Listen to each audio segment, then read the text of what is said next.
Resident Evil Village is finally getting its long-awaited story DLC on October 28th for Xbox One, Xbox Series X and S, PS4, PS5, PC, and Stadia. However, Capcom is going above and beyond with the Winter's expansion, also adding a new third-person mode for the base game and new content to the Mercenaries. Here are 12 things you should know before picking up the expansion and diving into the DLC storyline. Slight spoilers are ahead for the base game story, so be warned. Third-person mode. As the name implies, third-person mode will let you play Resident Evil Village from a third-person perspective. The action is similar to the Resident Evil 2 and 3 remakes and features animations that weren't present in the base game's first-person mode. If you've ever craved that perspective or wanted to see Ethan's face while he's being devoured by lichens, then third-person mode is an interesting way to replay the game. A new game. Sort of. In terms of the effort required, third-person mode felt like making a new game, according to producer Masachika Kawata. When speaking to IGN, this is somewhat of a stretch because it's still the same game. Nevertheless, the work required goes above and beyond simply shifting the perspective given the number of player actions compared to Resident Evil 2 or 3. Director Kento Kinoshita said, we felt we had to make something as good or better than Resident Evil 2 and Resident Evil 3. Compared to the previous games in the series, Resident Evil Village has an exceptionally large variety of player actions. You can guard, you can move while crouching, and there's a lot of examining objects.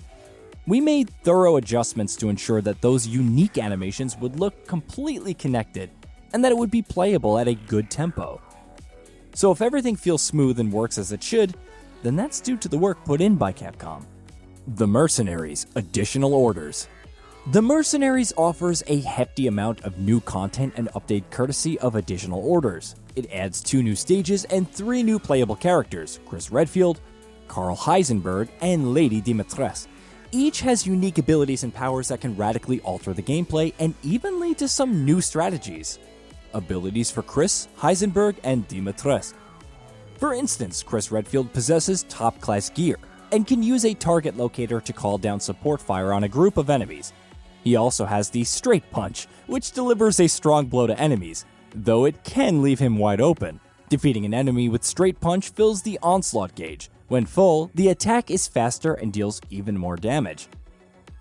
Heisenberg can hit enemies with his hammer to build up charge and then slam it down to discharge that energy. The more the charge, the wider the area of effect. He can also summon a Soldat Jet to rush forward to enemies and explode when hitting a wall. His magnetic field can pull enemies together and further empower his magnetic attacks, like tossing scrap at foes, at the cost of movement speed.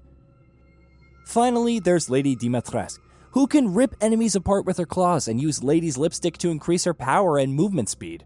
She also has a thrill meter increased by attacking or using lipstick. Along with increased stats, it also grants access to moves like grabbing an enemy and slamming them down, and catching any nearby enemies, and this increases thrill further. Once her thrill is at its max, Dimitrescu can summon her daughters for some added pain.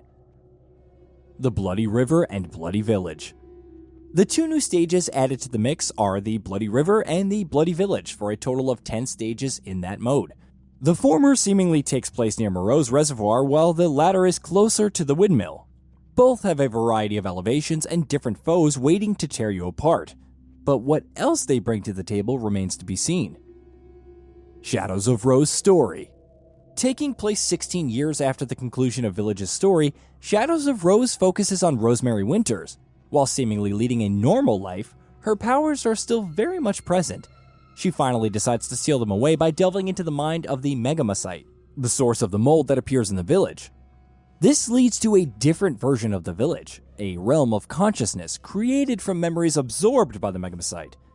Played in third person, it's been confirmed that a single attack in this world can be fatal for Rose. However, she can also use her powers to freeze enemies and take them down quickly. 4 hours long. Shadows of Rose has been in development since at least June 2021, and as such will offer one of the longest DLC experiences in the series yet. Speaking to IGN Japan, director Kento Kinoshita said it would be roughly 4 hours long. It's understandable given the scale and scope of the story, from building Rose's character to chronicling her battles inside the Megamycite's mind and perhaps setting up the series' future. Regardless, fans should get their money's worth. several locations to explore. Even more interesting is that in the same interview, Kinoshita confirmed that Shadows of Rose would feature several locations. The footage thus far has only showcased an alternate castle Dimitrescu, but again, given that it's not the real version and how the world inside of the Megamycete can shift on a whim, it makes sense that there would be other places. The village itself and maybe the ritual site seems like safe bets, but it should be interesting to see where else the DLC takes us. Accessibility update. Along with the launch of the Winter's expansion and Gold Edition will be an update to the accessibility settings. These include a permanent reticle, closed captions displaying the speaker's name in story mode subtitles, adjusting the subtitle size, and toggles for subtitle color and backgrounds. Unfortunately, it's not confirmed whether there will be a controller remapping or better colorblind settings. Street Wolf outfit for Rose. Pre-ordering the expansion nets the Street Wolf outfit for Rose. It can be equipped while playing through Shadows of Rose and features the logo of Chris's Hound Wolf squad from Village's campaign. A nice little nod to the connection between the two, though it's unknown whether Chris himself will make an appearance in the DLC. Concluding the Winter's Saga. Whether you've been a fan of the Winter's Family Saga or not, one thing is certain: Shadows of Rose will finally conclude it, as per Kinoshita. Of course, producer Masachika Kawata told IGN that Capcom could absolutely not reveal anything about the future of the series. Will you play as Chris in future entries? Will Leon make a return? What about Jill or Claire? Maybe there will be a new cast of characters or a soft reboot. Your guess is as good as ours at this point, but Capcom isn't telling. At least not before the expansion is out.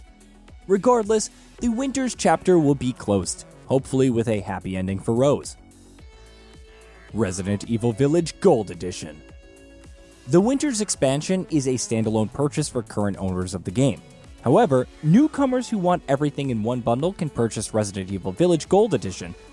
For $50, it includes the base game, the Trauma Pack DLC, which includes goodies like a Resident Evil 7 found footage filter, the Samurai Edge AW Model 01, and Village of Shadows difficulty unlocked, the Winter's expansion, and the much more delayed multiplayer mode Resident Evil Reverse, all of this just for $50.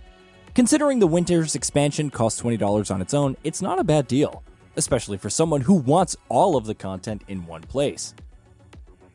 Hey, did you know that we at GamingBolt upload new videos every day? Stick around, drop a like, subscribe, and hit that bell. And let us know what kind of content you'd like to see in the future with a comment below. And also be sure to check out our new channel, GB Plays.